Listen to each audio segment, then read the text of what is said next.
Hello there, welcome to Saberduelgaming, where we always take the high ground, and welcome to our retro review of Alleyway for the Nintendo GameBoy. Often it is the simplest ideas that are most effective and enjoyable, and this can certainly apply to video games. Games such as Lemmings, Tetris, hell, even shoot-em-ups and platform games are built around a very basic premise. A game such as Tetris personifies this though. A simple block puzzle that keeps people entertained for hours, and it was likely this same idea that the creators behind Alleyway were hoping would take this game, especially on the Nintendo GameBoy, to absolute superstardom. That didn't quite pan out though. A clone of the game known as Breakout, Alleyway was one of the first ever Nintendo Game Boy games released. It was released in 1989 and it was among the first 5 games available for the new handheld. The premise of Breakout was very simple. If Pong was tennis, Breakout was one-person squash.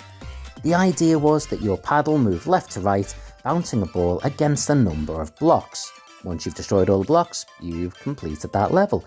Very simple.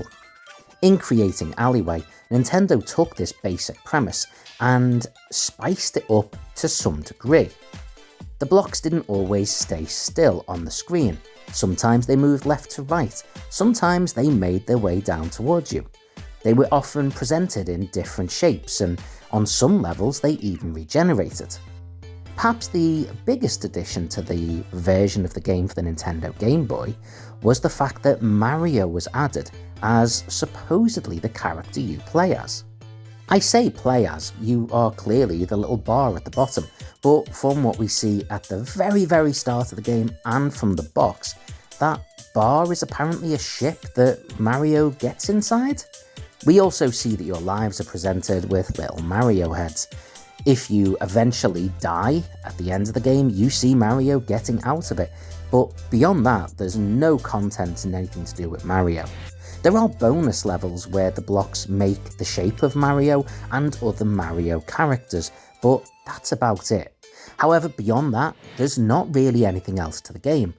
There's no different game modes, there's no options, and beyond the actual menu screen and start of the game, there isn't even any music. So the game is very basic, but potentially for the Nintendo Game Boy, that could be enough, right? Well, let's find out. Let's see how it was received when it first came out. Well, I think it's fair to say that it wasn't exactly a resounding success. The game garnered scores somewhere between 3 to 6 out of 10 or between 30 to 60%. And whilst the higher end of those scores aren't terrible, the wide range clearly points out that the game wasn't a universally loved one. Maybe its biggest problem is that it's a basic block puzzler, and that sounds like a perfect fit for a handheld console. Indeed, reviewers from Electronic Gamers Monthly and All Game made that comment. This is something that was perfect for the Nintendo Game Boy, pick up and play, and could be fun to play as well. However, there is one problem, and that problem is Tetris. Everyone had Tetris. Tetris came with the Game Boy itself, and if you already had perhaps the greatest puzzler of all time, and this was an option, but so was a game like Super Mario Land, I'm not massively sure why this would be your go-to. The game did sell okay overall, however that may well have been because there was only about 3 or 4 other games available when it was released, and when people buy a new console, they're always keen to buy at least a couple of games. Most reviews comment that while there's nothing fundamentally wrong with the game, once you've played a few levels of it, you'll be pretty bored. It makes sense that this could be fun pick up and play, but you're only ever going to pick up and play the first few levels if you haven't got a lot of time, and bear in mind this was back when you had the Game Boy with no option to save your game. You're going to get fed up of those first few levels very quickly. If you've got more time to play, you'd probably want to play a much more detailed and in-depth game. But what about now? how does a game like this stand up to modern scrutiny? Well, what do you want me to say?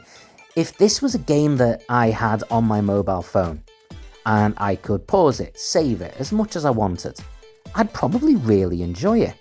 That would be maybe its perfect place.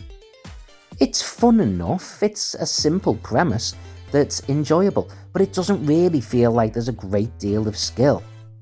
The angles and precision of where I can direct the ball often feel more like pot luck, hit and miss really. Yes, it's a bit of skill as to whether or not I get that little bar that apparently houses Mario in the right place, but whether or not the ball is going to go and hit the block I'm aiming it for is anybody's guess. Unlike Tetris, which has absolutely timeless music, there's none to be heard in here, and the use of Mario as some shameless shill to promote the game, when he's not really in it at all, is absolutely criminal. That's my opinion anyway. Alleyway feels like one of those games that you automatically release when a console has just come out. Quite frankly, you know, at that point, people will buy anything and they'll be so excited to play it. Quite frankly, while playing this, they'd probably at least initially enjoy it. But once a few more games come out, this is a game that is going to sit on their shelf and barely ever get played again, or get traded in automatically. The basic premise of the gameplay is absolutely fine and we've seen a million times before, but the lack of any other content of merit means a 5 out of 10 is the best this game deserves. Quite frankly as well, I find the use of Mario in this game offensive. It's not like many of the others where it felt like his character brought something to it. He wasn't even on the screen for most of the game, apart from the lives. But there we go. If you're a lover of this game and it's an absolute classic in your eyes, comment below, let me know. And until next time, take the high ground.